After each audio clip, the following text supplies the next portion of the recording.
It was supposed to be a quick walk to the gas station. I had taken this shortcut plenty of times before, but that day everything felt off.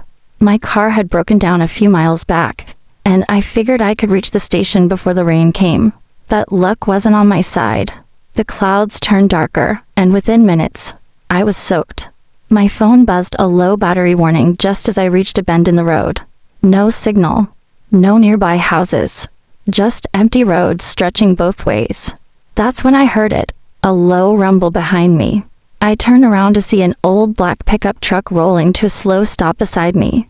The window slid down, and the driver leaned over. He looked about mid-30s, clean-cut with a rugged kind of face, and a concerned expression that didn't seem fake. "You okay out here?" he asked, his voice steady but gentle. I took a cautious step back. "Just walking to the gas station. My car broke down a few miles that way." He nodded. "You're about 3 miles out still.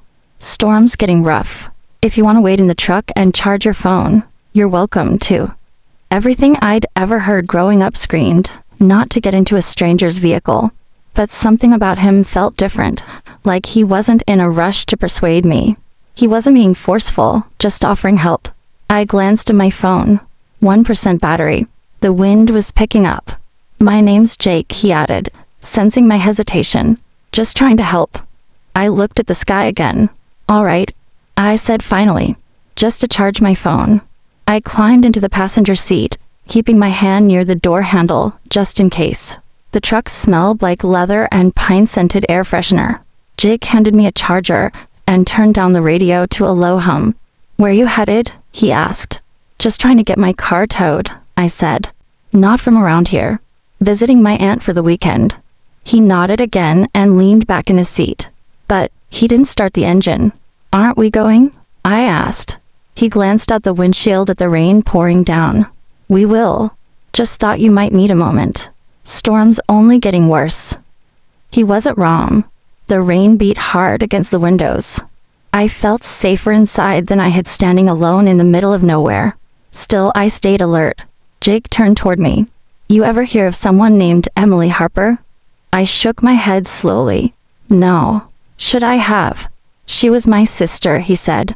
2 years ago, she picked up a guy on this very road.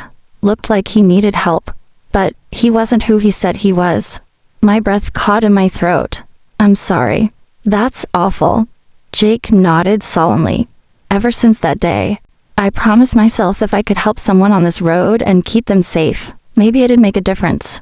Maybe it'd mean something." For the first time in hours, I relaxed a little. Not completely, but enough to look at him fully.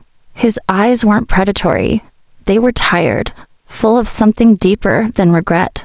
We talked about his sister, about the way the world changes after a tragedy, about how kindness feels different when you've lost someone to cruelty. He wasn't dramatic. He wasn't trying to impress.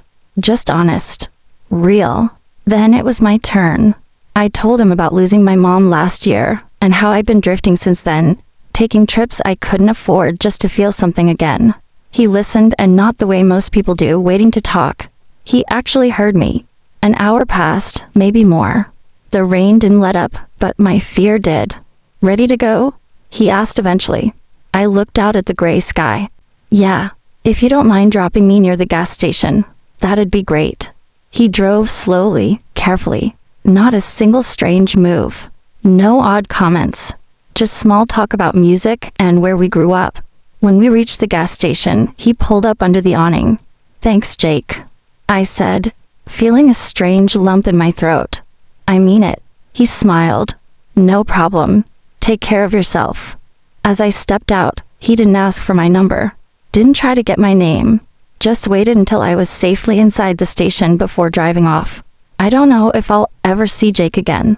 But that day, sitting in a stranger's truck in the middle of a storm, something shifted. My heart, my fear, my faith in people.